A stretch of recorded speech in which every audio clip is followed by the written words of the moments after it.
Absolutely. It's important to know that the events that, hit Louisiana a few days ago, that hurricane re-intensified when it hit land. Usually hurricanes don't they usually die out when they hit land. But it re-intensified and it hit New York really hard last night. We saw flooding, subways flooded, we saw apartments flooded, we saw infrastructure at a standstill. And this is really a connected thing that's happening all over the US, all around the world. We're seeing more frequent extreme weather events because of climate change. And it's something that we need to reckon with now and adapt our cities to right now.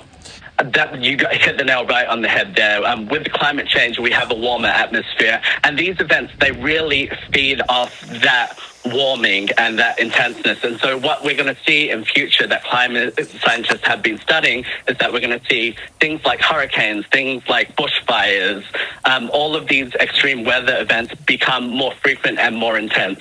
Over the last 50 years or so in New York, our rainfall levels have increased 70%. So while last night was a historic, rainfall levels that we saw here, it's not a once-off thing. We're seeing it more and more as time goes on in New York in terms of storms. And on the West Coast, somewhere like California, they're seeing more frequent fires. In my home country of Australia, they're seeing more frequent fires. So we're starting to see, because of climate change, the intensity and frequency of these extreme weather events and the devastation that comes with them increase drastically. So the one thing that really brings me hope is that we do have a strong movement of climate activists. We've seen millions of people march around the streets led by youth activists over the last few years.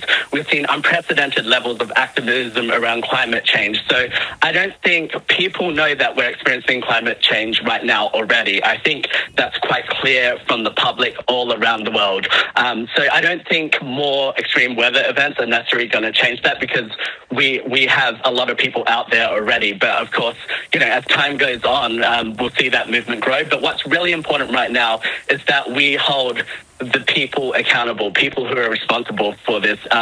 Fossil fuel companies who are the polluters in the first place and causing this climate change, triggering extreme weather events, and these governments who are not doing enough. They haven't did enough. They're not keeping fossil fuels in the ground. They're not enacting policies that keep our communities protected. There's a big meeting in Glasgow later this year called COP26, and that's another important opportunity where world leaders will come together to set their climate change targets over the next few years. And right now, we need them not to go easy there. We need them to understand the seriousness of this situation, looking at these pictures in New York and all around the world this year, in Europe, in Australia, and make sure that they commit to tangible, real action that happens really fast to transform our societies. I think that's a really important point. In fact, I think climate change is one of the largest moral catastrophes of our time, because the people who contributed to it least are suffering from it the most. And I think it's important to make sure that we talk to activists, to people who are the most impacted on the ground. We're using social media to do this. We're connecting movements to do this. We're using the media to do this.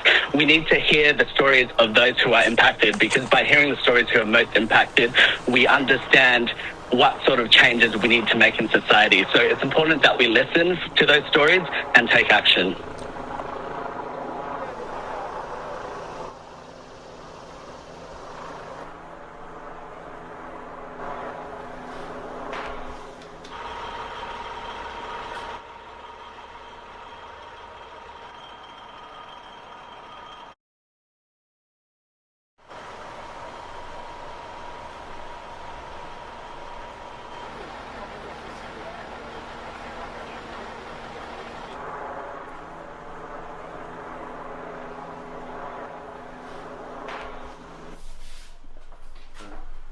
Saying it's this high.